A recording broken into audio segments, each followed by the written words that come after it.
UNESCO, and it culminated into the launch of a gender desk at the University of Nairobi, the first of its kind in Kenya. And now there's more than one gender desk in the region. We'll hear more about that later. There's also heightened awareness of safety on campus. So it's truly exciting for me to be back here looking at the scale of this launch. And by creating safe and inclusive campuses, the campaign will foster an environment where young people can thrive. And we'll just now show you a bit of a rundown of the program. You should have it on your screens, just to show you what you can expect in today's session. Not only are we going to be hearing from representatives and allies and colleagues who played an integral role in ensuring that the Safer Campuses campaign launch continues, we're also going to be hearing some powerful storytelling pieces. We're also going to be hearing some pledges and a song. I'll leave it at that for now, but you have to stick around and look out for that later on. It's going to be an incredible session, but please, as our speakers continue to talk to us, leave your questions in the chat so that we can get into a Q&A session towards the end of this program and hopefully be able to answer as many of your questions as we can. But for now, for our opening remarks, I'd now like to welcome Nisha, who's the UNESCO Regional Director and Representative for Southern Africa. Nisha, over to you.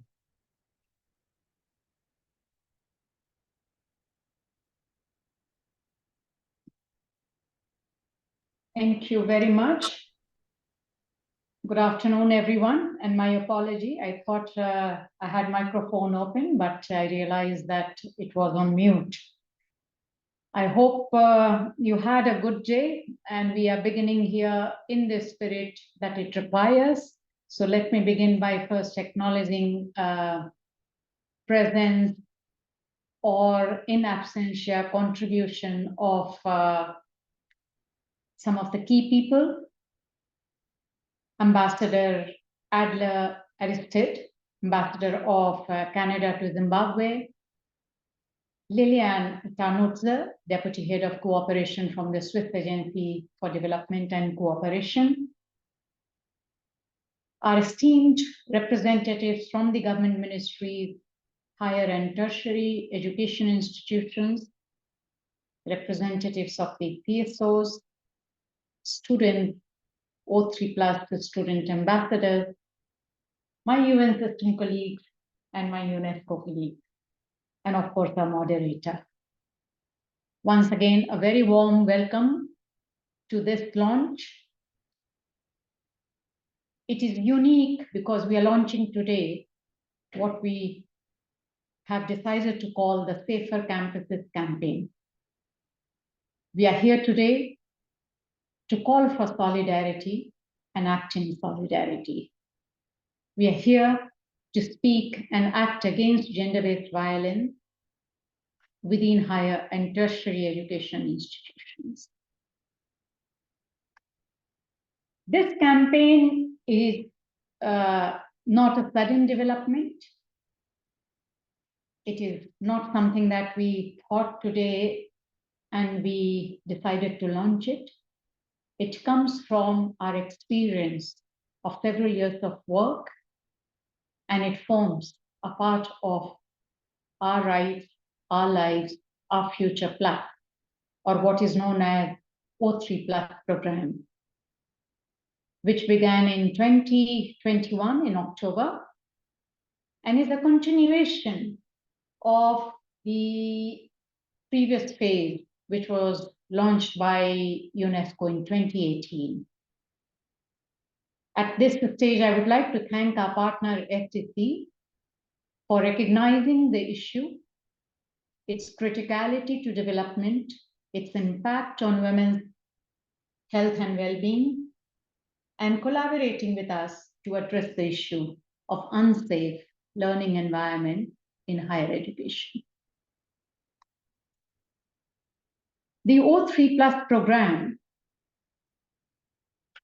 has a set of highly dedicated colleagues and partners.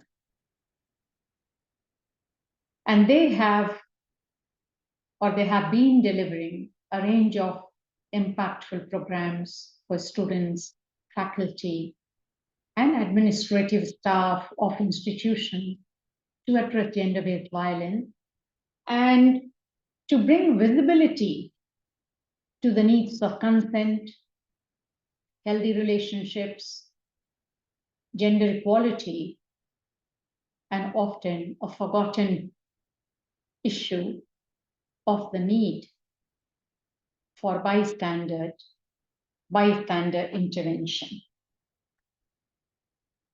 Just to give you a little bit of what has been done so far, I'm sure my colleagues will be very keen to hear details of it, but I'll give you just the highlights so you understand where this campaign is coming from. The O3 Plus program has trained more than 1,700 academic staff, support staff, security, and dormitory personnel. This training is to help them identify, report, and respond to gender-based violence.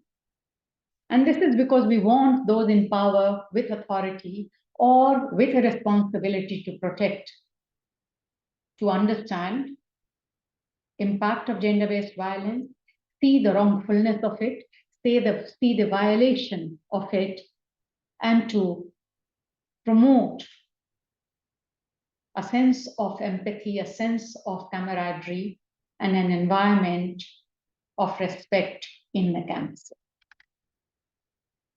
This program has also sensitized approximately 300,000 students about gender-based violence. And this is because often the issue is not recognized as being significant enough. The issue is not often recognized even by those who are affected by this form of violation, of the impact it has on their lives. This has been done through a variety of creative means, and we will be hearing from some of our awarded and talented poets later today about some of these sensitization messages. This program has developed mobile applications in Namibia, Zambia, and Zimbabwe. And these applications are to enable students to contact professional counselors at speed and in confidentiality.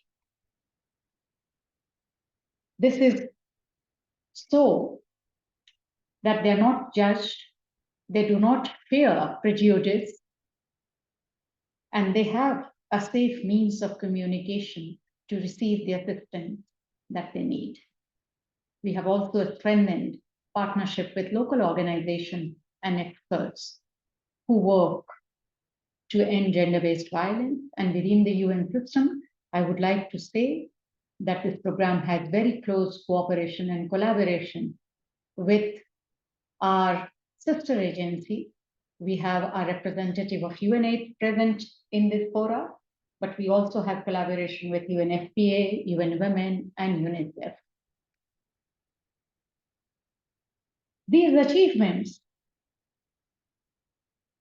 are not to say our task has ended. We have achieved the goal. As long as humanity is there, or as long as the principles of equal relationship, respect in relationships are not internalized, the need for this work will continue to be there.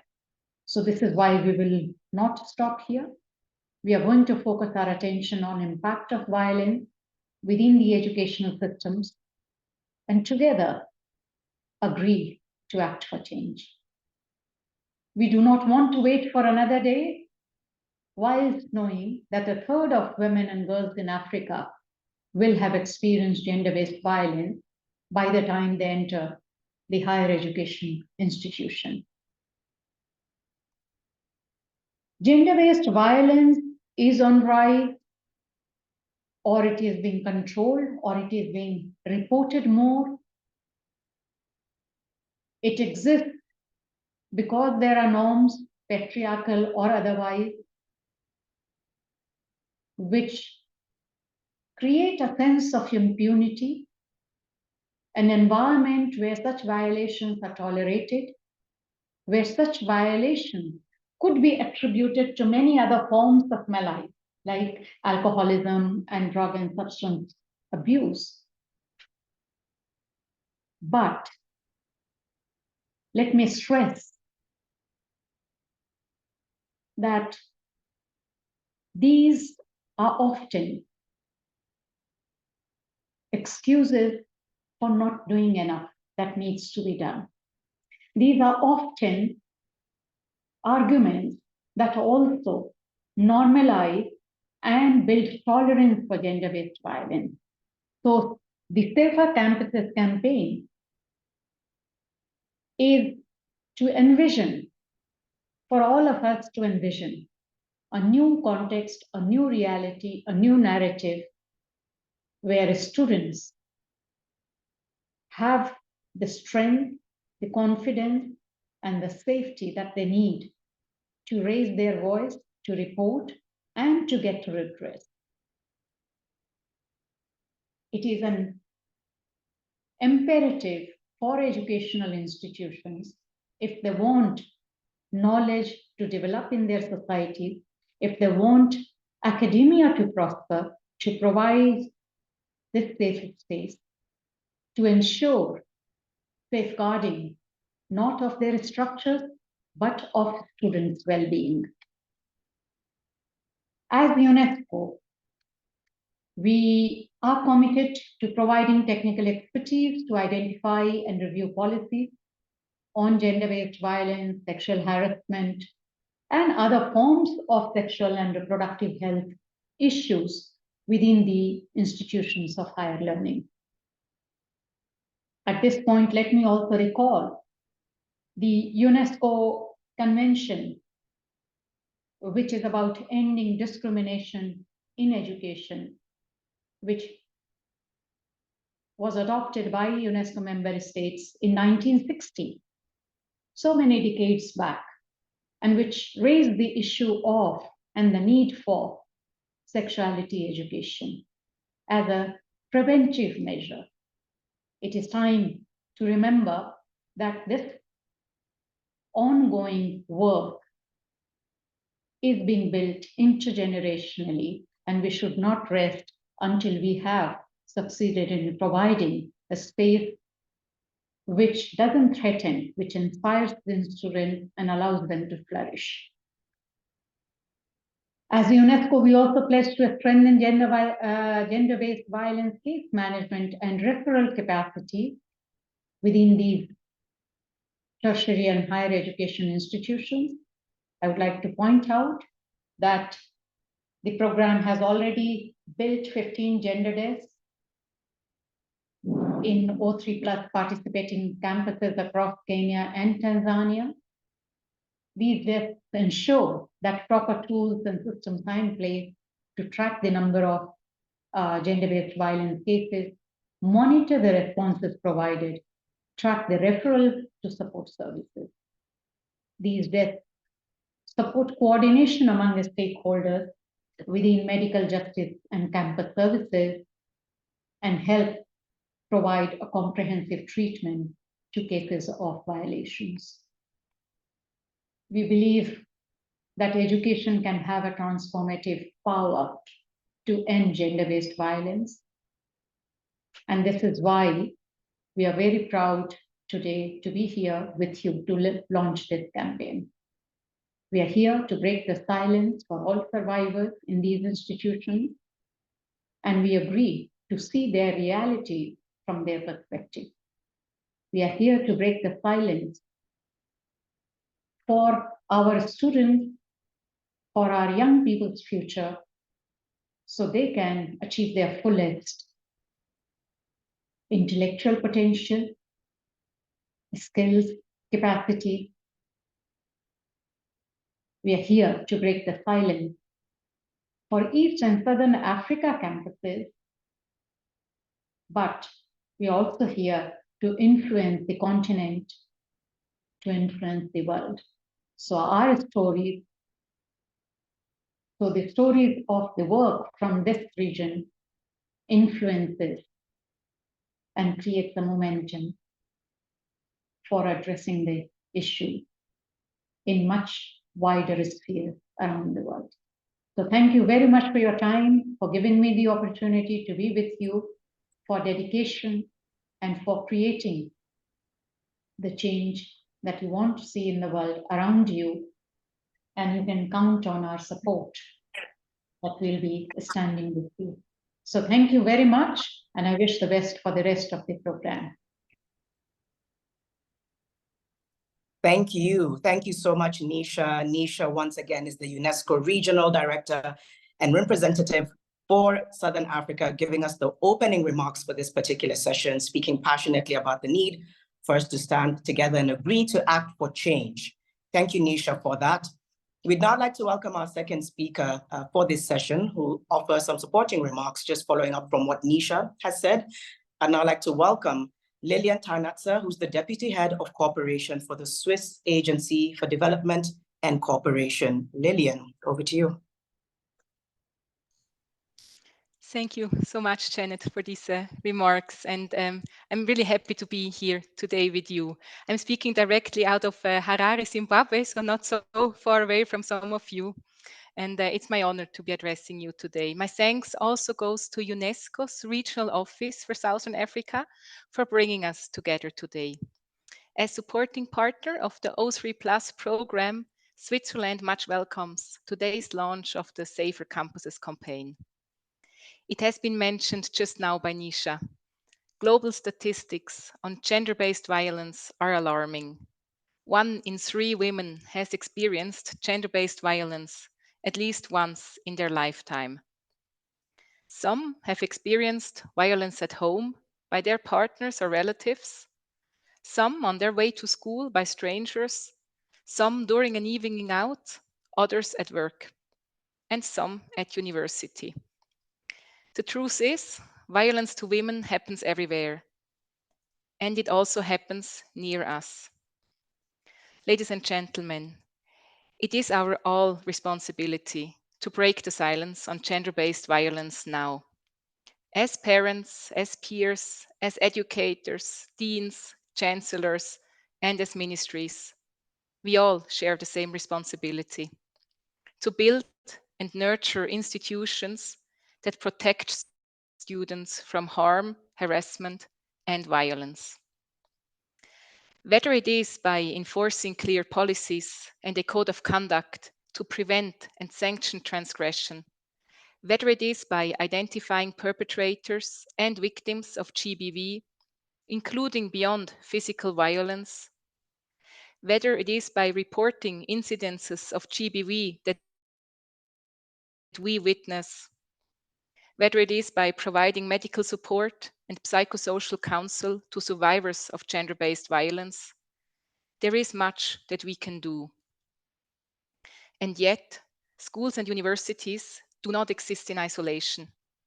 They are the result of cultural norms and practices that tolerate and justify gender-based violence. We therefore cannot stop at the gates of our institutions, but must strive to contribute to a society where no form of violence is ever acceptable. A life free from violence is not a privilege, but a fundamental human right. I hope that today's launch of the Safer Campuses campaign will mark not only the beginning of a revolution on campus, but will also challenge society's attitudes towards gender norms and roles and women's place in society, as we strive to empower girls and women to claim their rights and say no to any form of unsolicited advance. Ladies and gentlemen, there will be no gender equality nor sustainable development if women continue to be subjected to sexual and gender-based violence. You can count on Switzerland's unwavering commitment and support to end sexual and gender-based violence, both at home and in our partner countries. We much look forward to partnering with you to make campuses a safe and thriving environment for every student as we embark jointly on the Safer Campuses campaign. I thank you. And we thank you, Lilian, for your unwavering support for this campaign. Thank you so much for your remarks, Lilian Tarnatzer, Deputy Head of Cooperation, Swiss Agency for Development and Cooperation. We now move to a part of this segment that we believe really holds the power to shift mindsets and to also speak into lived experiences of so many students and their colleagues. Allow me to contextualize the videos that we're about to play for you just to give you an idea of what it is that you'll be listening to. We'll hear from two students, Norma from Zimbabwe and Shirley from the University of Nairobi in Kenya. Norma and Shirley are the two winners of a regional essay and visual art contest that was organized by UNESCO as part of the 16 Days of Activism Against GBV. They were invited, that's by UNESCO, for the O3+ campaign to participate, to contributing in raising awareness using the arts. That's photography, videos, drawing, any way to channel stories through the creative platforms. And today, we're going to be able to see the impactful video from Norma. She portrays the role of a GBV survivor. We will then hear a powerful poem from Shirley, drawing attention to the unacceptable levels of violence against women and girls. So can we please turn our attention, listen in, lean in to these videos. Denial is stronger than pain itself. It endures in places where darkness resides. Our image I had to protect, for in his strikes there had to be love. I tell the world I tripped and fell, but those looks tell me they know of the pain I endured behind closed doors. Family and friends behind me, torches blazing. They pulled me away from the monster I once called my love. I pulled back. I resisted, but they pulled harder. Their warm embraces and assurance that this torture, this abuse didn't define me. I would find love in me. I would find love in others. Love that doesn't beat me, berate me, or rape me. I smile today knowing I survived and I'm stronger than I thought I was. His love was like a gentle touch caressing me. His transformation was overnight. His tone a soul to belittle me. His fist tore down on me. His hands wrapped around my neck. Battered and bruised, I bled through my sores and pores, but my heart bled the most. They said I was lying. I was attention seeking. He was such a good man. He couldn't do such. And if he did, I deserved it. I stayed. I thought he would change. Looking back, I see now that running away was the best decision I could ever make, for I wouldn't have lived to say I survived. I will be candid, I will not lie. I endured the worst from a man who claimed to love me best. I thought he would turn from his newfound ways and gaze at me with eyes of love again. But I was beaten for merely breathing the wrong way and threatened to have my existence wiped away. I am physically aching, depressed and emotionally drained. My last strength was used running away from death surely looming. But I persevere because I am strong, because I didn't come this far to quit on myself. I will fight for a world where my daughter can look at man and see peace, love, and protection, where she can have a right to explore being strong, safe, and protected. I survived for all the right reasons.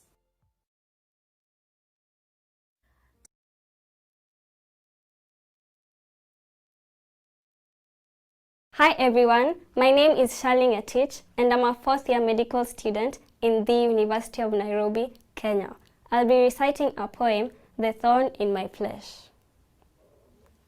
He promised the world and I believed him. Laughter, love, roses, the happy ever after promised in fairy tales. That's what I envisioned. Instead, thorns, fire, and brimstones. Those were the cards I was dealt. Who knew that once the wedding bell stopped ringing, his demons would come to play? He didn't just switch up on me overnight. I didn't go to bed beside an angel and wake up laying on the devil's chest the morning after. The changes were subtle. He asked me to quit my job. Even though I felt like he was setting fire to my purpose, I let it burn. I trusted him. It started with a slap, then a few punches. I'd curl up in a corner with my eyes shut, counting till the punches stopped. It didn't numb the pain, but it helped me escape. He'd always apologize profusely after, with tears in his eyes, as though he wasn't the same person hurting me moments before. There was this night he arrived late. "Are you hung?" I hadn't even finished my sentence when he grabbed me.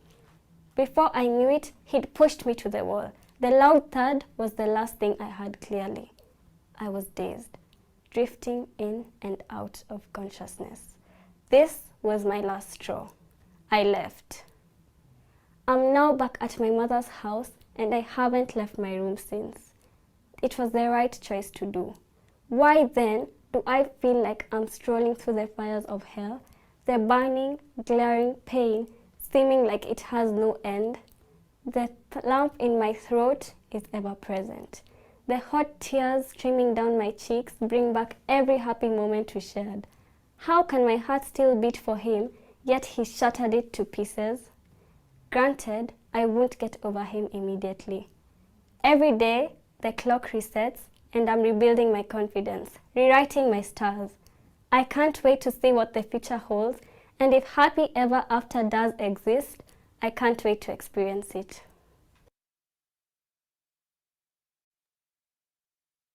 Hi, Thank you so much, Norma and Shirley. Those might have been artistic expressions of GBV on campus, but they do echo very real lived experiences of students. Norma and Shirley, if you can hear, if you're on, thank you for lending your voices, and to all students as well for speaking on their behalf.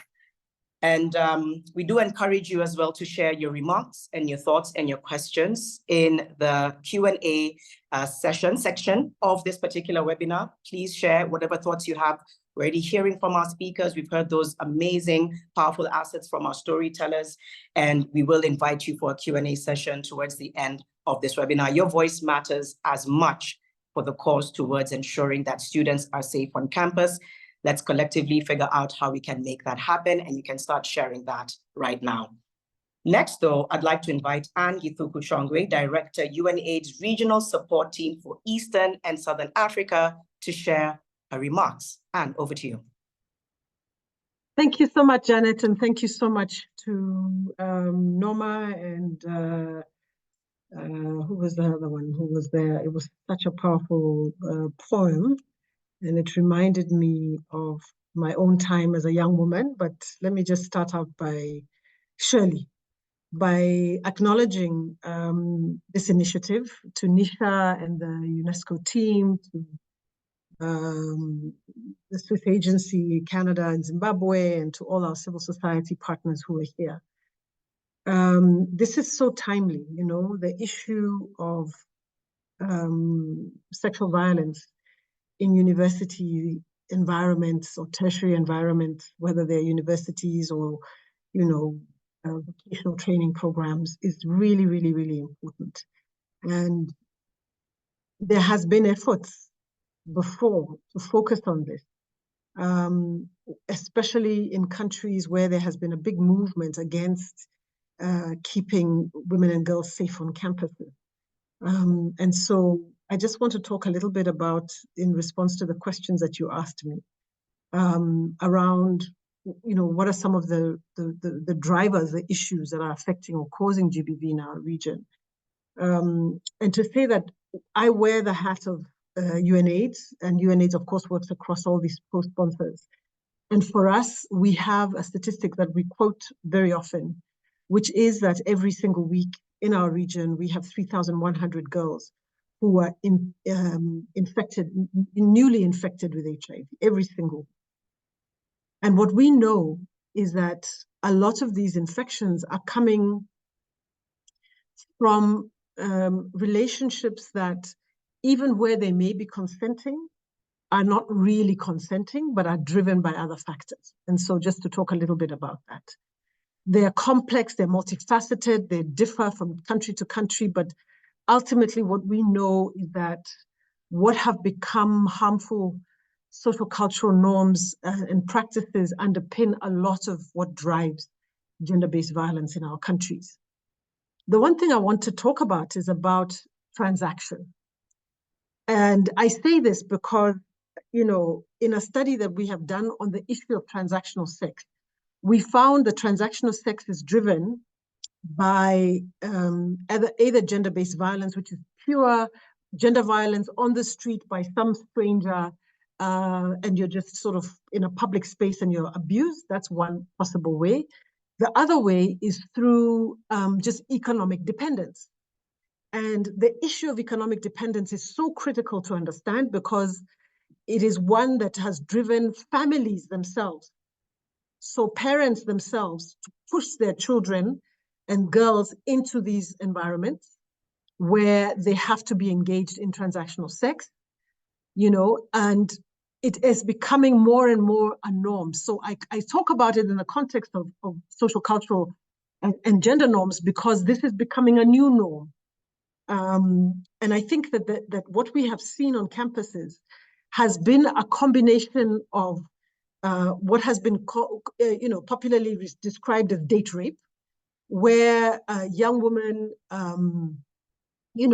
is in the throes of a new relationship and might contemplate having sex with that person but may not. And we have seen too many videos and movies, especially American movies, about the normalization of date rape and gang rape. And I just want to share how when I was at university, I was in the US at the time, and I was at university and I was a resident assistant, and I had a case of a girl who was found, we found her, we were reported, somebody came to us and told us, I found a girl on my bed, on my floor, and she's covered in blood and she's blacked out. So we went in as the resident assistants and we opened the door and we went in and we found this girl who was completely blacked out, but she was just covered in blood in her lower half. And we knew that this was a case of rape. And so we went into the rooms because we had master keys, and we went into the rooms in all of the dorm. It was early morning, so people were asleep. It was like 3, 4 o'clock in the morning. So we were opening all the dorms. And what did we find? We found a room where the football players, it wasn't even soccer, it was football, American football players slept. There were 11 of them in that room. 8 of them had blood on their penises. Now, what drives that? I mean, this is a toxic masculinity on campuses that have been completely normalized. When I was in high school, I used to visit my brother and my sister in University of Nairobi. And I remember them telling me stories about collection. Collection was a term, Shirley, I don't know if this has changed, but collection was a term that was used in the Nairobi University, where once a man had had sex, had his way with a girl, he would then put her out in the corridor and shout, collection. And others would just come on and just grab it, and grab her and take on. I mean, she was there for trading, for exchanging. So the toxicity and the cultural norm and the normalization of rape in universities is shocking. And I mean, I experienced it in my own university. I was at University of Swaziland as well.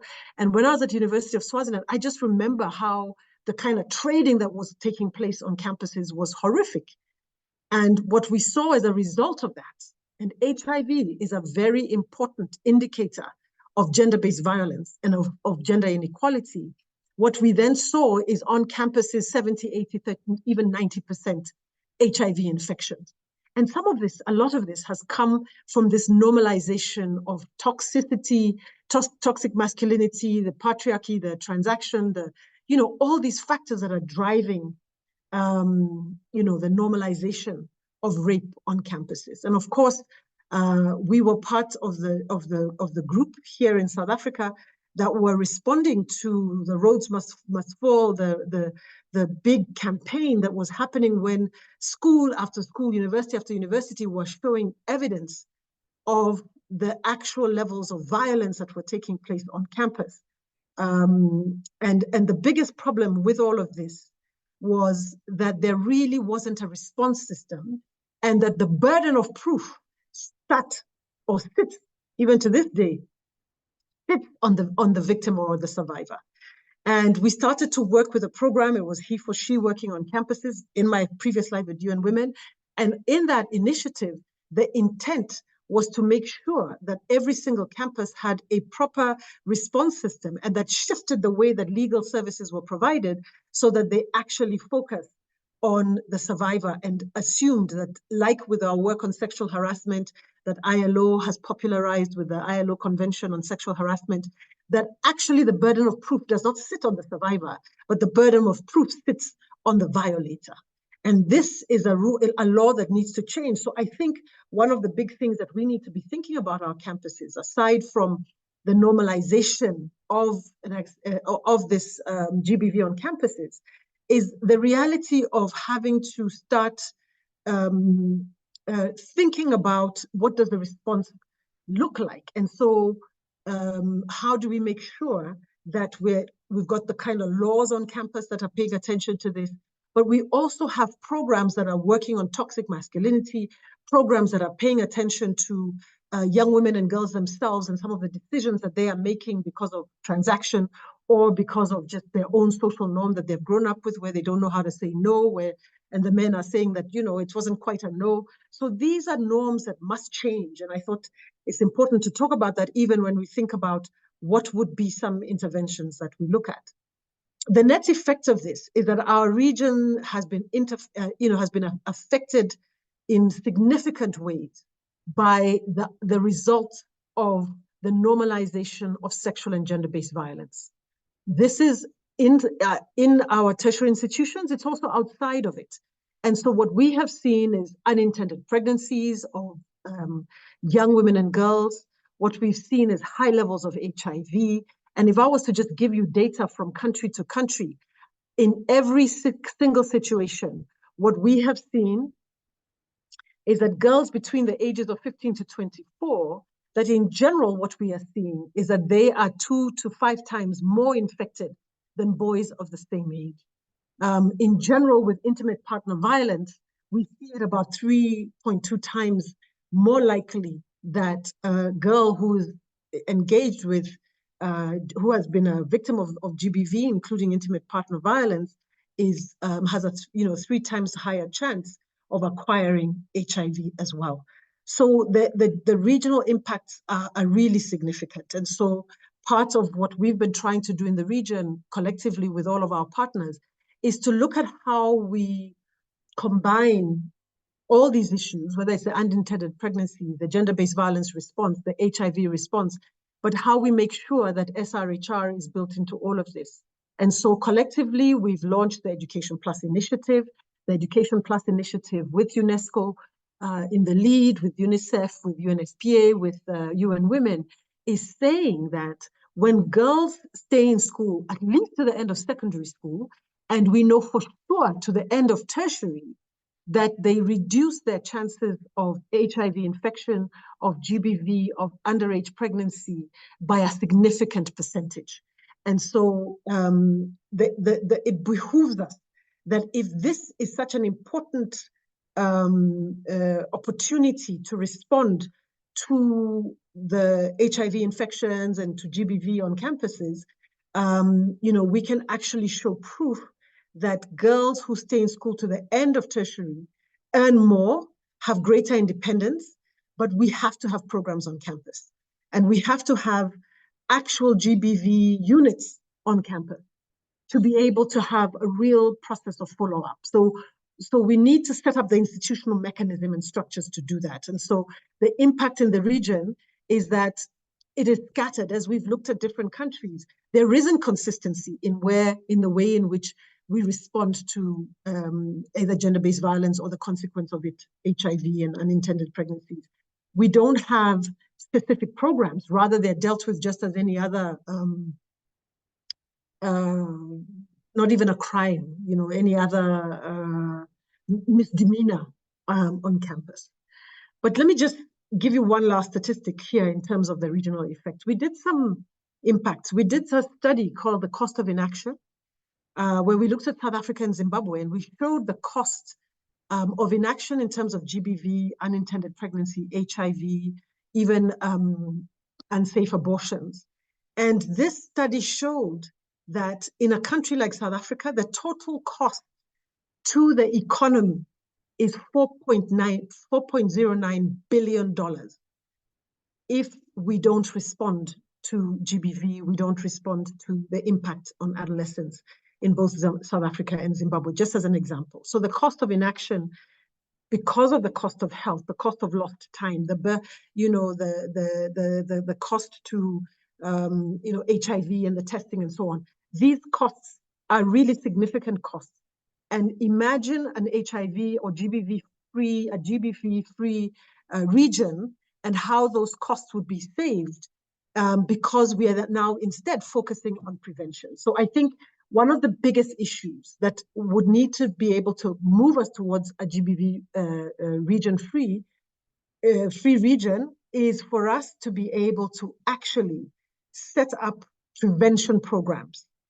Most of our GBV programs are after the effect. We've got wonderful programs for survivors. We don't have strong prevention programs.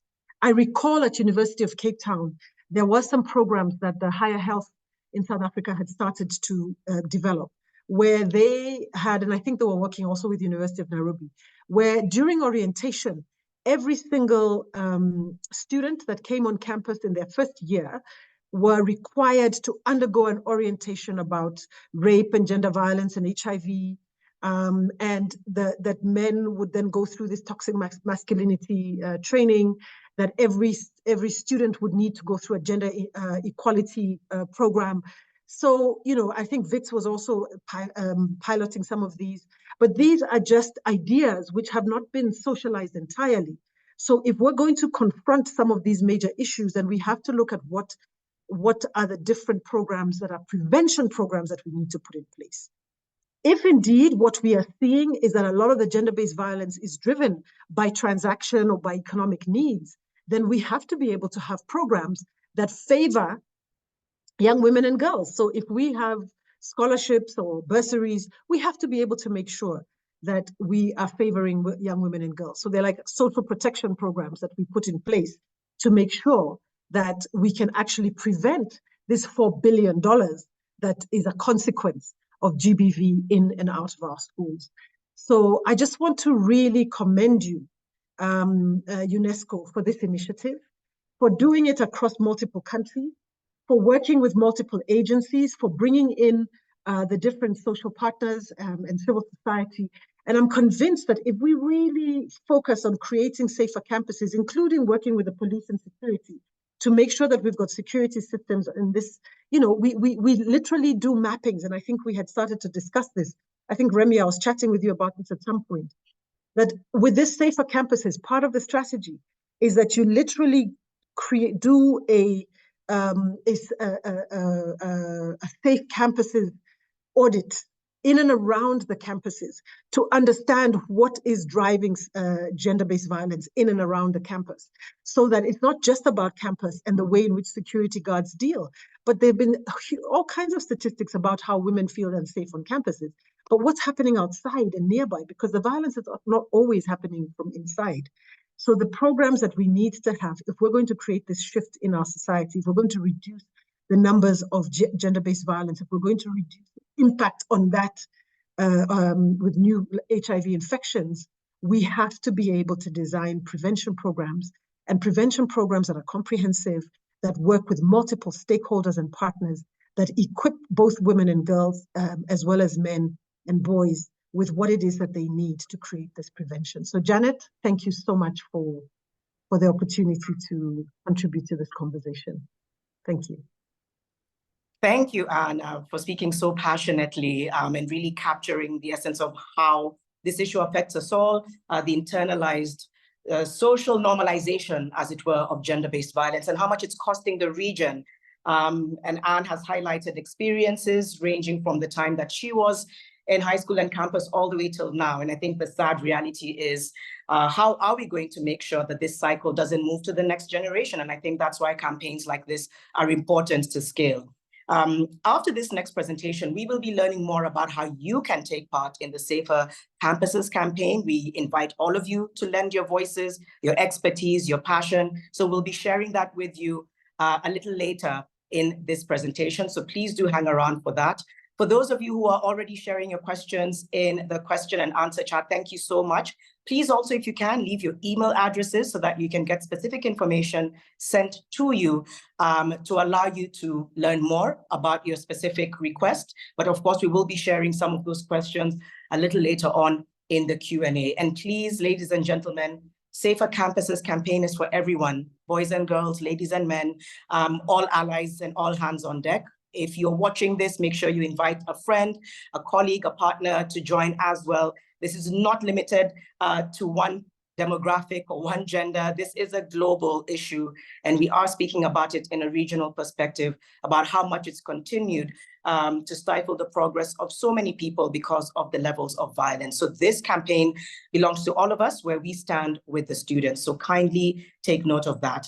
So once again, thank you to Anne Githuku-Shongwe, Director, UNAIDS Regional Support Team for Eastern and Southern Africa. And now we'd like to invite Dr. Primrose Nakazibwe, Director of Research and Innovations in Deja University, Uganda, to talk a little bit more about what it will take to tackle GBV in institutions of higher learning.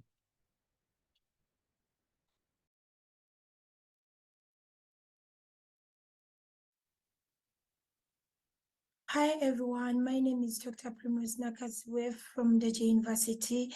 I'm the Director of Research and Innovations and also the Dean of Faculty of Social Sciences. I'm the focal person for O3+. O3+ is a project implemented by Ministry of Education in partnership with UNESCO in 4 pioneering institutions, and these are Makerere University main campus, Makerere University Jinja campus, and Kampala International University, as well as in Deja University. I'm here to speak to you about gender-based violence in institutions of higher learning.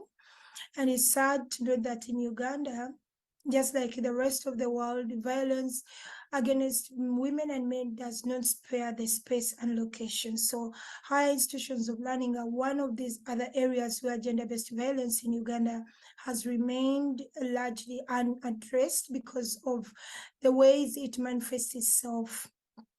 Gender-based violence in institutions of higher learning basically manifests itself through the gender relations that exist within institutions of higher learning.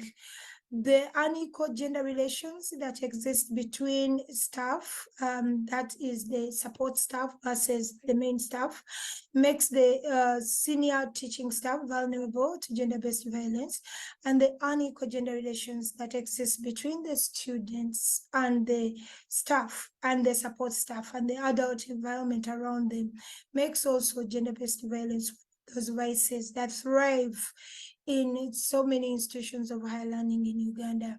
This manifests sexually, they manifest economically, manifest psychologically, and manifest also spiritually. We have heard stories of many young people in institutions sexually being abused in exchange for results, for marks, for better marks, for classes of degree. And we have also heard stories and testimonies of young people sharing that they have been violated and abused by senior lecturers and teachers who express their emotions towards them sexually driven. And if students don't respond, it becomes a different story. And many have ended up failing to graduate because of this kind of stories. There is a lot of violence that is manifested with sexual intentions that translate into commercialized activities within universities, where students have also to redeem their experiences of innocence through buying their way out of this kind of things. The challenge with gender-based violence in higher institutions of learning in Uganda is the fact that violence has been institutionalized in so many cases, and people have kind of society accepted some norms that and value systems that promote this kind of relationship that end up abusing young people and putting them in very conflicting situations, which translates into HIV/AIDS contraction for young people, because girls are trained to come to the university when the society expects them to be submissive. They must be quiet. They must not challenge anybody. And all these make them very vulnerable. So the vulnerability of the girl child is abused and exploited at the university, which translates in a lot of gender-based violence, which does not exonerate the boy child, because the voices of growing up when the elder's voice counts also makes boys very vulnerable to sexual advances made by female staff that come to young men to exploit them sexually. But we have also seen the psychological torture, which is one of the most silent forms of gender-based violence, taking roots in institutions of higher learning, because young people cannot find space and people to trust to speak to when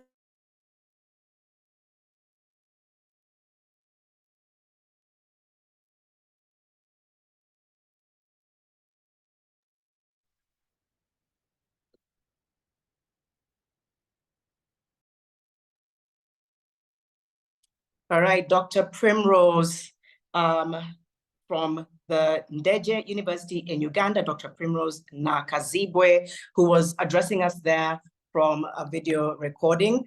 We were able to capture most of what her message was saying in terms of what to keep in mind when tackling some of the complexities of gender-based violence in higher learning institutions, and talking about how to also rope in particular allies. So thank you so much for that, Primrose Nakazibwe, and we should be able to, of course, share more of that for you all who are participating in this session in time to come, so that you can get access to the recording of this session. I think it's very, very important.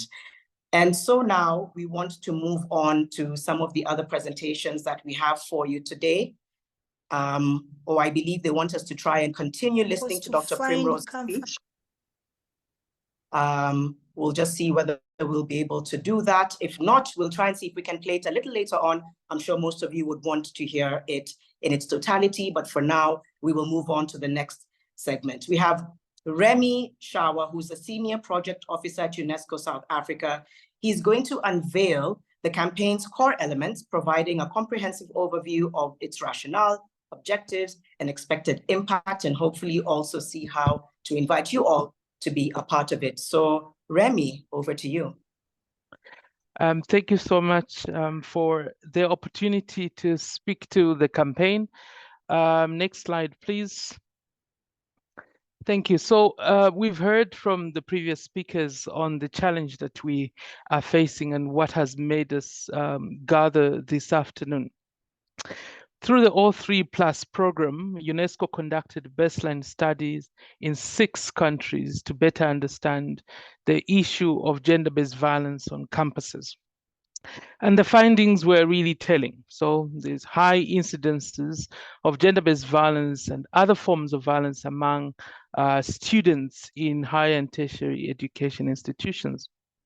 In fact, WHO tells us that 1 in 4 young women aged 20 to 24 years old in sub-Saharan Africa have been physically, sexually, or psychologically abused by a partner. We also know that there are low levels of reporting of gender-based violence cases. This is due to some of the cultural and societal norms that have sort of accepted or endorsed or tolerated gender-based violence. And we heard from Anne earlier on that there's this culture of, tolerating, rape and violence. We also learned from the studies that there are weaker linkages of survivors to services and also to justice. And this is because of the low sort of trust that students have in the different institutions that are supposed to handle these cases. And then lastly, we learned also, and which is most of us on this webinar know, that there are persistent harmful gender norms and negative notions of masculinities that equate manhood to, violence and stoicism. In Zimbabwe, 38% of male and 27% of female students believe, for instance, that wife beating is justified in certain circumstances. And this data confirms that gender-based violence is not just anecdotal, it is also a serious and widespread issue. Next slide. So introducing the Safer Campuses campaign, what is it? This is a social and behavior change campaign to prevent gender-based violence and other forms of violence in higher and tertiary education institutions. The campaign is commissioned by UNESCO and in partnership with ministries of education and the institutions of higher learning themselves.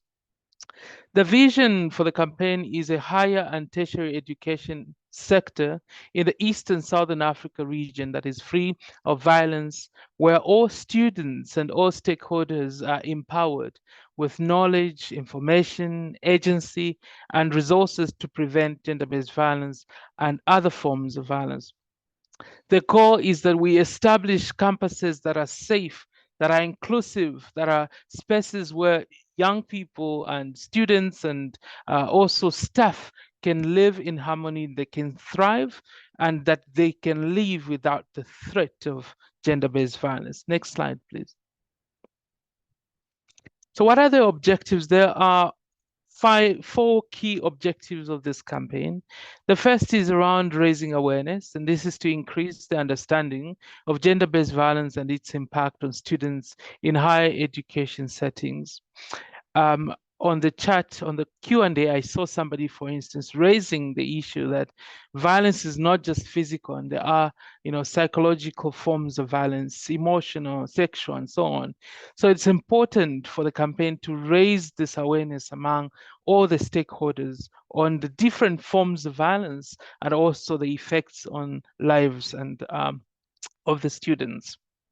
It is also to foster dialogue. So once we understand and begin to raise awareness, we hope that there will be conversations that will be happening on campus, in communities, in the homes around the issue of gender-based violence, so that we begin to change and to shift the negative notions of masculinities and the negative gender norms that are persistent in our society. We also want to empower action so that once we raise awareness and begin to have this conversation, that there's need for action, because words without action is actually nothing. And this encourages individuals and institutions to take concrete steps towards preventing and addressing gender-based violence. And we heard earlier on from our director, Nisha, talking about, bystander action, so that in the campus environment, when we do witness violence, when violence is about to occur, that it is pertinent upon us to begin to act to stop that violence. And then lastly, we want to create safer environments. And this is really to encourage the institutions to implement comprehensive prevention strategies, including the bystander intervention tracking, training rather, risk reduction measures, and access to support, resources, as well as to justice. Next slide, please. So who are the target audience for the Safer Campuses campaign? Primarily, we want to reach students in higher and tertiary education institutions. We also want to reach higher and education institution lecturers and administrators, both non-academic as well as academic staff, support staff, campus healthcare providers, campus security, counselors, and so on with this information.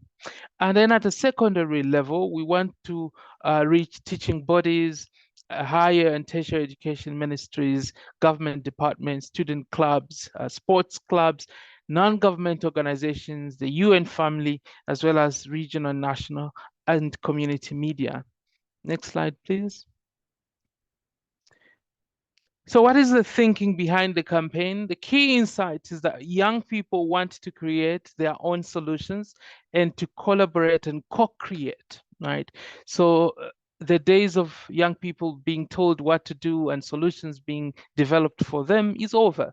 Young people are the change makers themselves. They are the ones who develop the solutions. So with that in mind, a campaign like this needs to do certain things. It needs to be inclusive so that we allow all parties to be involved and to feel involved. But more so, it has to be empowering. And that's why we speak of survivors of violence and not necessarily victims of violence, ensuring the fact that there is agency and that the campaign remains empowering for people to take action. We also need to make sure that the campaign provides the means to people to express themselves. And this we would do through activations and social strategies, as well as debates, which we'll talk about later on. It is crucial for all of us to break the silence, to unmute GBV, and recognize as well as address gender-based violence existence and effects in order for us to mitigate it against the negative consequences of violence. And then we're also challenging negative gender norms and the myths that are out there and that are sort of prevalent on campuses. For instance, that young men need to show sexual conquest to prove their masculinity. This is one of the myths or misconception or norm that the campaign seeks to challenge. That university girls are permissive, that women cannot say yes or no to sex, that gender-based violence is a valid response to women's behavior, i.e. victim blaming. So these are some of the issues that the campaign has taken into consideration. Some of the elements of the campaign include a pledge. I think it was Janet who spoke earlier on about pledges. So we encourage individuals to commit to supporting the campaign, and this includes commitments such as speaking out against gender-based violence, supporting survivors, reporting, and promoting gender equality. And then at the country level, after this launch, we'll have country activations. These are various events and initiatives across the institutions, like workshops, seminars, awareness campaigns, art exhibitions. There was somebody, a colleague, asking about art in the Q&A. Yes, art is one of those strategies we want to use in this campaign. There'll also be dialogues and debates, which are open discussions to raise awareness and promote actions with various topics around the root causes, the consequences, and sort of the response to gender-based violence. And there will be also an opportunity to share survivor stories to amplify the voices of those affected by gender-based violence, because we believe that survivor testimonials shared through various articles and interviews can be really powerful in order to bring systematic change. Next slide, please. More elements of the campaign include the radio dramas and radio ads. We are producing 6 stories showcasing different scenarios dealing with gender-based violence with an open-ended discussion at the end, so that once we air the radio drama, listeners and radio hosts can have a conversation around the topic. There are also digital resources that have been developed, different assets, including posters, billboards, collateral materials, taxi ads, Zoom backgrounds that you can use for free. There are also media releases, training for journalists and radio editors or newsroom editors, op-eds, print advertisements. There's a website that will be launched from April and will host all the content, plus a host of information on gender-based violence and resources for survivors. Next slide. So after May 2024, we'll have initial launch campaigns at country level, focusing on Zambia, Zimbabwe, Kenya, Tanzania, Namibia, and Uganda. So let's also mention that although the content for the campaign is developed for everyone in the region, some of the country level activities will occur in these 6 or 3+ countries. There will be unmute GBV activations, which are planned across the region in the higher education and tertiary institutions. The campaign activations will be shared on the campaign website. And there are also some communication materials that we've developed and which we will be sharing. Next slide.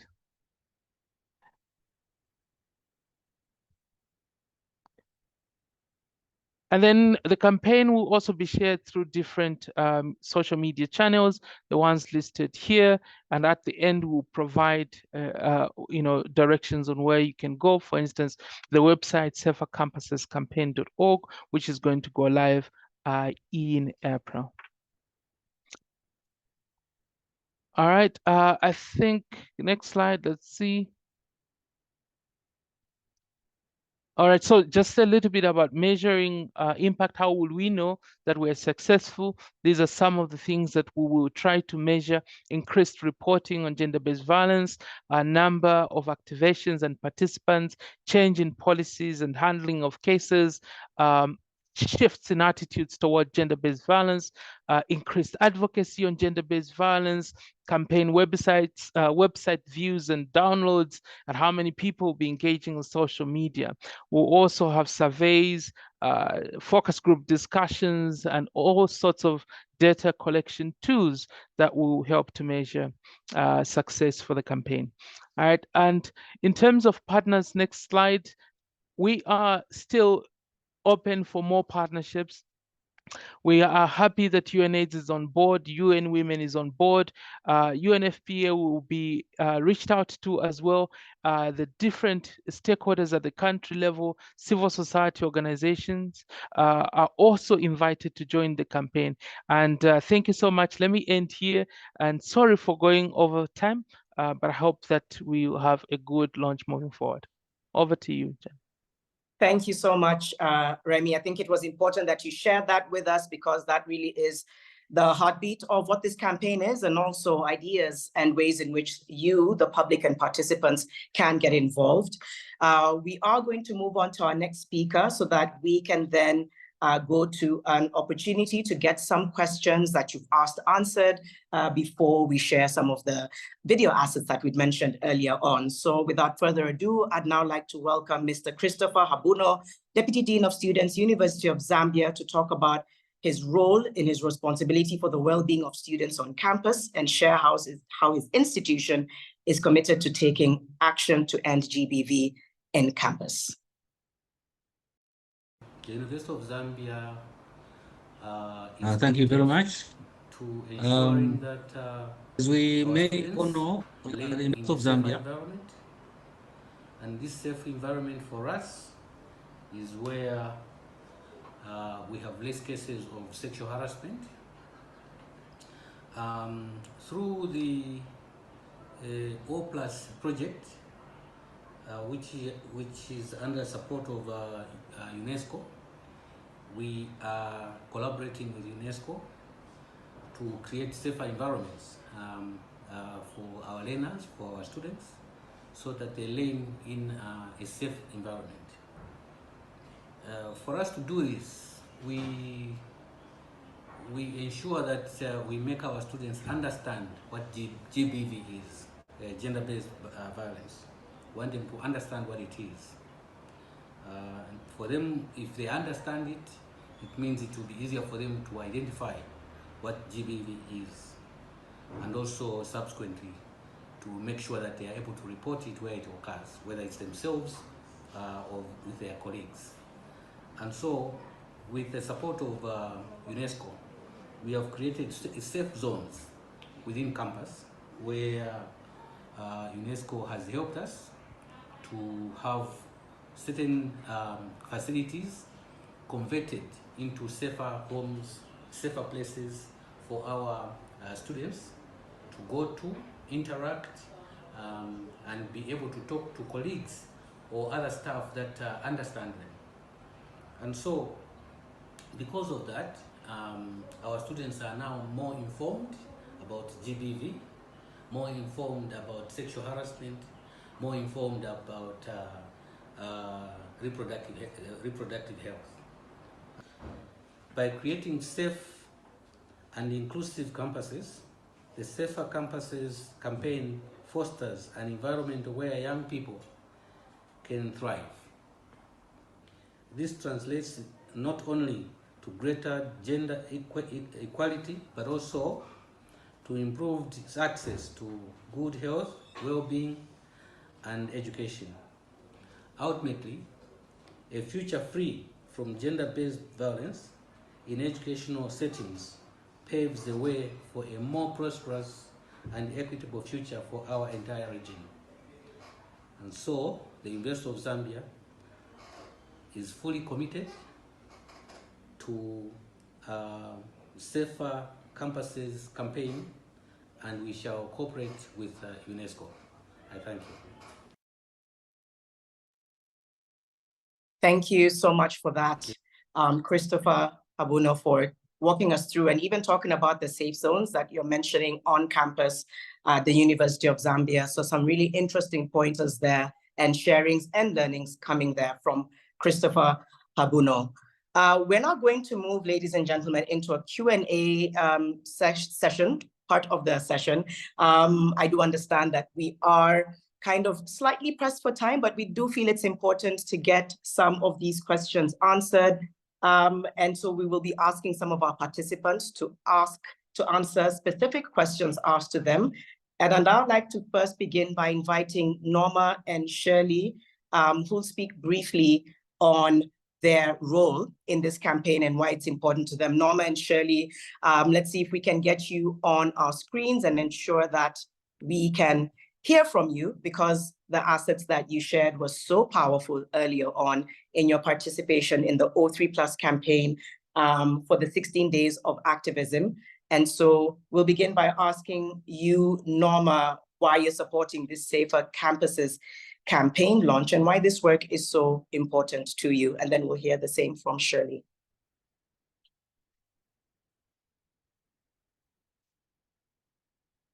There you go. Norma, lovely to see you. Thank you for what you shared with us earlier.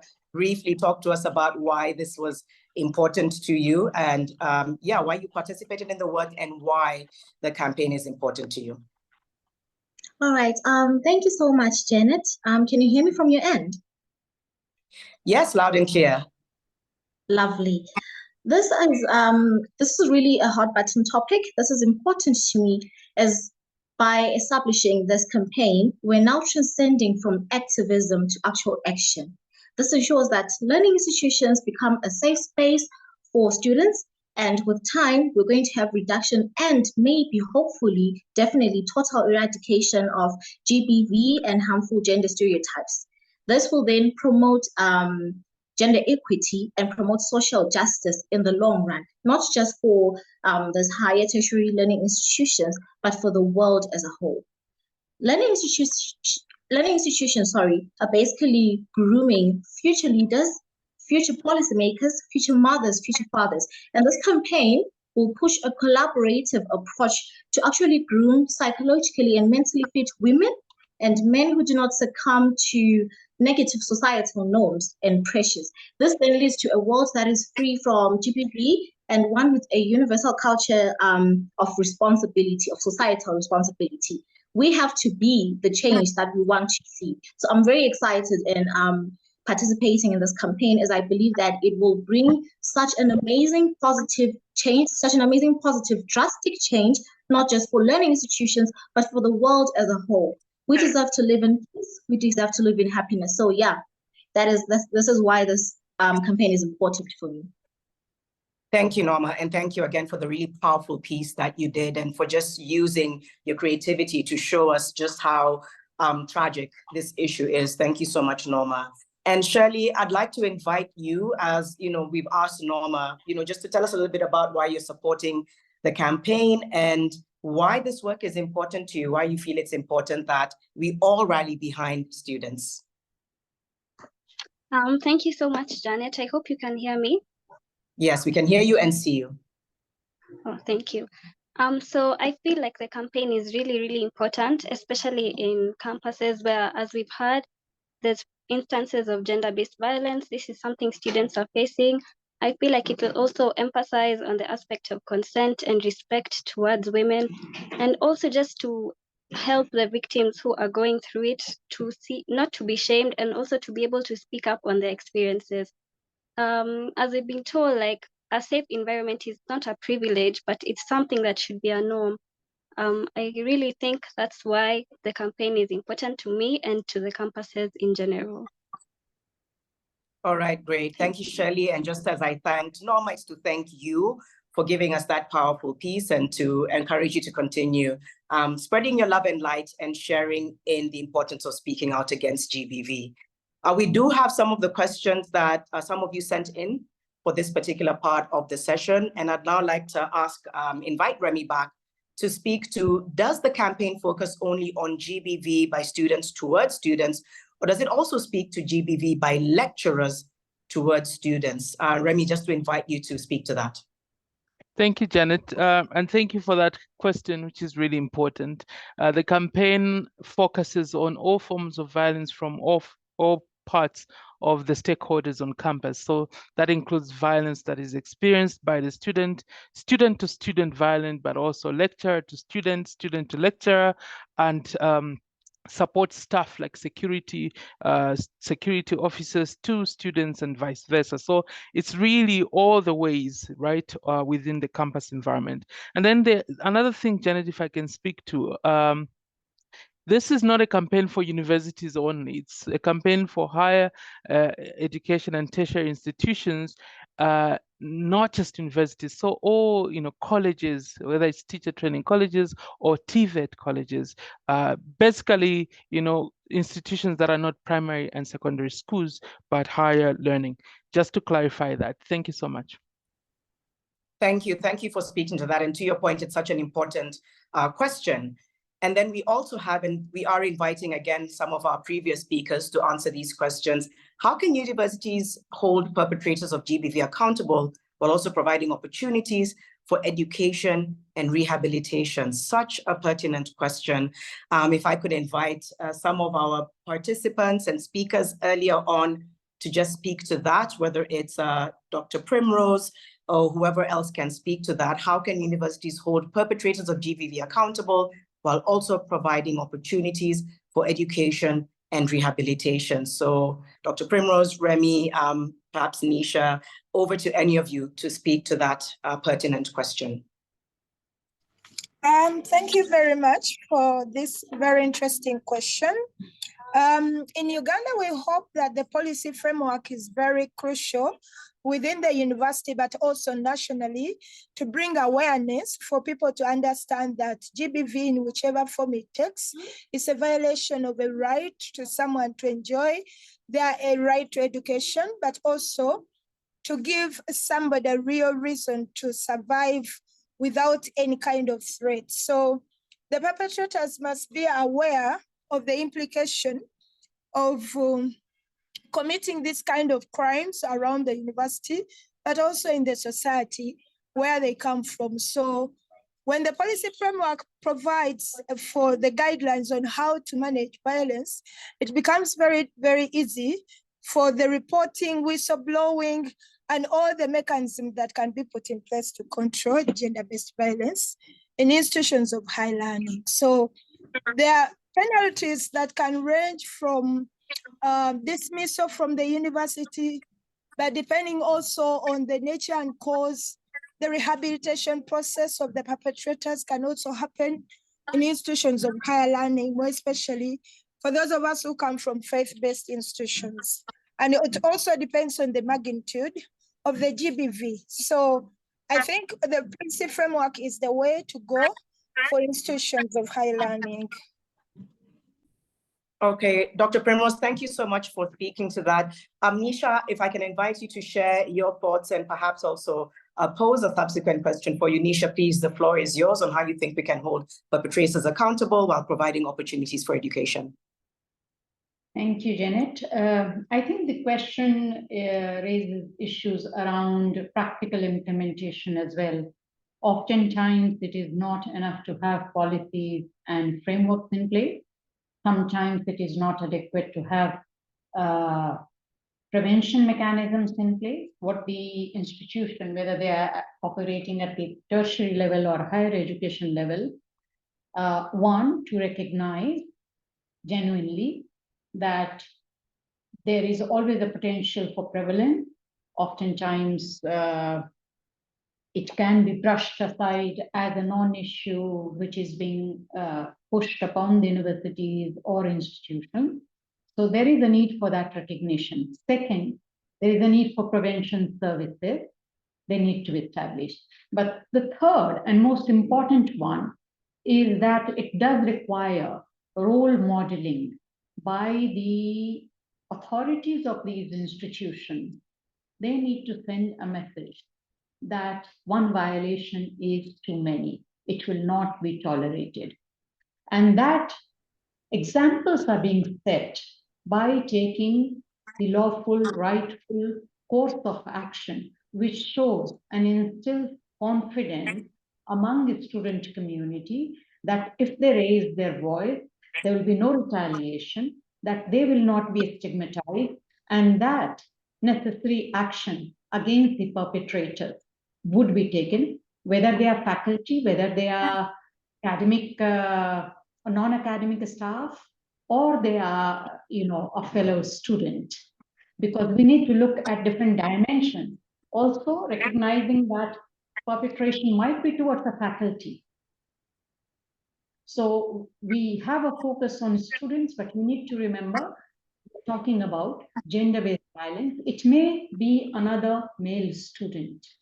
So it's about opportunity to exploit and abuse. It's about power over that person, and it's about that person's ability to speak, resist, and get justice. So wherever the government is a little weak, it will raise this issue. So institutions do need to have very good mechanisms for prevention as well as response. Thank you. Back to you. Thank you so much, Nisha. Thank you for adding that important context. If I can briefly invite Christopher very briefly as we wind up on the Q&A session to also speak to that, and also to speak about involving male students around behavior change communication. Again, our time is quite short, Christopher. We do invite you to keep it very brief as we move on to the next segment. Thank you. I appreciate it. The University of Zambia, as you know, is a very big university with over 30,000 students. And so it's a full ecosystem of all areas that we find in a society. And so for us, as the University of Zambia, we look at counseling of both the victims and perpetrators as one way of dealing with the issues of GBV. And we have strengthened the counseling services at both our health center and our counseling center. So as we all look at issues to do with GBV and reproductive health, sexual harassment, let's also look at counseling services, because the effects of GBV are very traumatic. They may last a lifetime in an individual. So it's important for us to look at these matters adequately. Thank you. Okay, Christopher, I forgot to tell you your video was off. It would have been great to put a face to the name, but it's okay. We thank you all the same for your thoughts on it. Thank you so much. As we say, we do have quite a few questions that are being answered in the Q&A chat, so please keep them coming. It's important, and please do leave your email addresses as well so that you can continue to get updates and information. At this point, I'd now like to move to another part of the section, which is the pledges video. And these videos and these messages are part of pledges where students from the region who have united to pledge their action towards ending GBV through this short video. You'll hear from them very shortly, followed by His Excellency Adler Aristide, an ambassador for Canada in Zimbabwe, to offer his closing remarks. But first, the pledges video. Enjoy.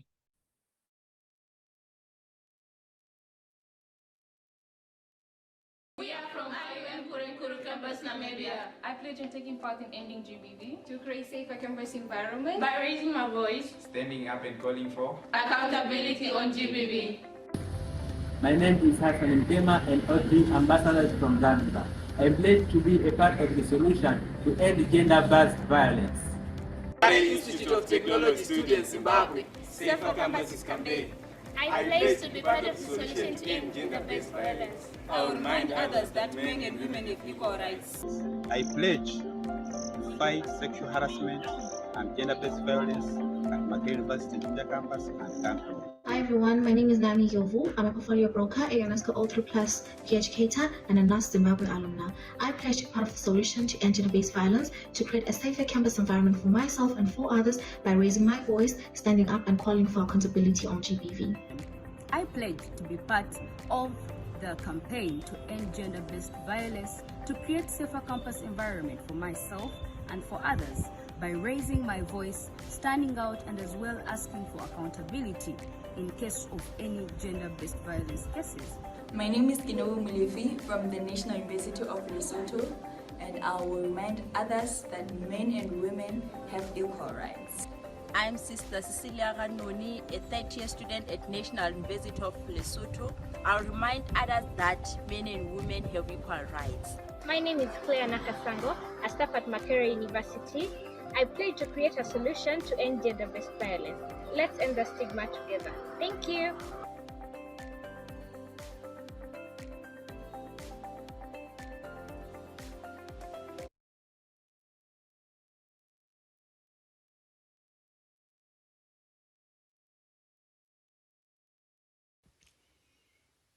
Good afternoon.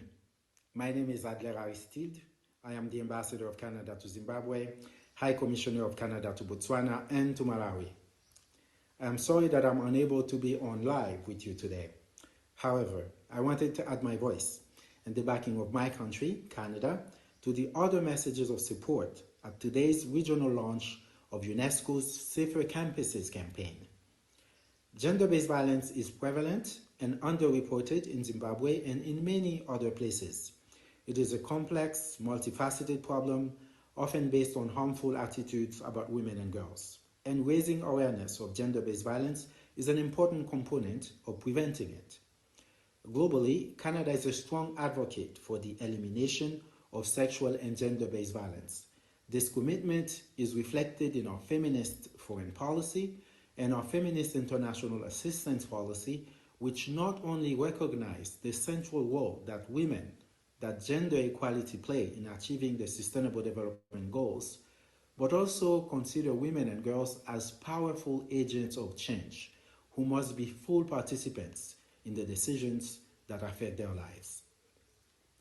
Eliminating sexual and gender-based violence in all forms and in all settings is a priority for Canada. UNESCO's Safer Campuses campaign aims to combat GBV with a focus on higher and tertiary education institutions to empower students to better understand GBV and to report it, promoting accountability and ultimately prevention.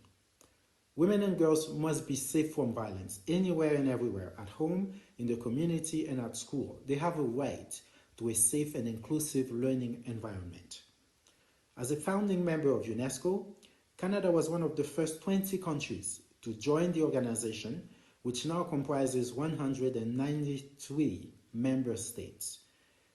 Canada's support to UNESCO continues today, and we're committed to supporting UNESCO in its efforts to combat gender-based violence through the Safer Campuses campaign. As Ambassador of Canada, I want to be a strong and positive voice on gender equality, but I care about this for reasons that are personal to me as well. As men, we can be a stumbling block or a catalyst to change on gender equality. Let's choose to be a catalyst. Let's work together to make each other feel safe on campus and in all other settings. I have the privilege of living with 3 women at home, my spouse and my 16-year-old twin daughters. They've taught me to listen and try to look at the world through their eyes and from their perspectives. On campus, when someone tells you they do not feel safe, believe them, empathize with them, help them. If someone appears to be uncomfortable, stop, talk to them, offer to help them feel comfortable. Be a role model. Choose to be an ally to women and girls in their rightful quest to be free from violence of all sorts. Thank you. Thank you very much. That special video message and form part My name is of our closing remarks. That's Adler Aristide, Ambassador of Canada in Zimbabwe. And now on your screens, we have a way to invite you to be a part of this campaign. Here is a slide that shows you the important hashtags to follow, the important accounts that you can follow as well, the hashtags that you can use. This is really a rallying call for you to be part of this conversation, not just leaving the webinar, having listened to these incredible speakers and had some of your questions answered, but essentially learning how you can continue the conversation with your community, with your friends, your family. As everyone has said in this session, it will take a collective effort. So please take a look at the slide and make your call to action. Find a way that you can participate, because people's lives depend on it, right? Campus students' lives depend on it. Those in higher and tertiary institutions depend on it. So please, let's leave here knowing that our call to action will be to continue following the conversation in this session and beyond. And before we bring you our final and pretty nice, I would say, asset that we want to leave you with as we leave today's session, we would like to thank UNESCO, all the partners, all of you participants for playing your part in being in today's session. You've not only shown your interest and passion, but you've reminded all of us that we do need to continue the push for safer campuses. It's really important now more than ever that people feel safe, especially those who are younger, those who we ought to be looking after. So thank you all so much for being a part of this. My name is Janet Mbugua. It's been an absolute pleasure hosting you. And now we want to leave you with a song by one of Kenya's leading artists, somebody I can also call my friend.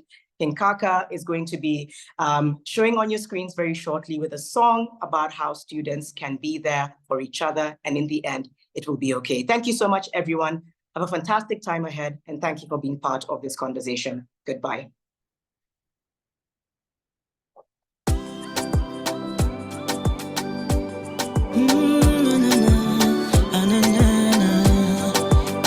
Hey, beste yangu, barua nimesaini, natumai kufikie. Beste yangu, I hope uko poa uliko.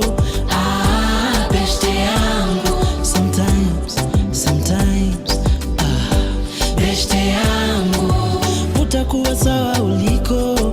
Oh la la la, oh la la la, alright. Oh la la la, oh la la la, alright. Oh la la la, oh la la la, alright. Oh la la la, oh la la la, King Kaka, alright. beste yangu. And it's okay kutokuwa okay. Uko pande gani beste yangu, basi nitokee. Let's talk about it, bana, man to man. Kama ni noma, just the plan. Uko hapa, lakini akili mbali gani? Sumekuwa na mresh mali safi. Complaints nimezisikia kwa majirani. Mavita, tena karibu rushwe ndani. Vile una handle vitu, ndio urazi. Najua kutafuta kazi, ndio kazi. It's possible. Nauliza who's with me, usi lose rate. Hey beste yangu, barua nimesaini, natumai kufikie. Beste yangu, I hope uko poa uliko. Beste yangu, sometimes, beste yangu, utakuwa sawa uliko. Oh la la la, oh la la la, alright. Oh la la la, oh la la la, alright. Oh la la la, oh la la la, alright. Oh la la la, oh la la la, alright. Beste yangu. Around last week another friend akanicall. Ilikuwa 5-6 hivi na recall. Kambana ni kama kameumana, naona kambana ni kama amenikana. Mimi huyo like a friend nika come through. By the bedside amekaa tu, mkono kwa shavu anawanda. Kings unajua been faithful na one guy, and the test doesn't look good, and I don't know what to do. It's possible to leave, usi lose rhythm. Hey beste yangu, barua nimesaini, natumai kufikie. Beste yangu, I hope uko poa uliko. Beste yangu, sometimes, beste yangu, utakuwa sawa uliko. My friend, be okay. We have to check up on our friends. Remember our rights, our lives, our future, and our welfare is very important. Check up on your friends. If you're not okay, it's okay not to be okay, man. My friend, you will be okay.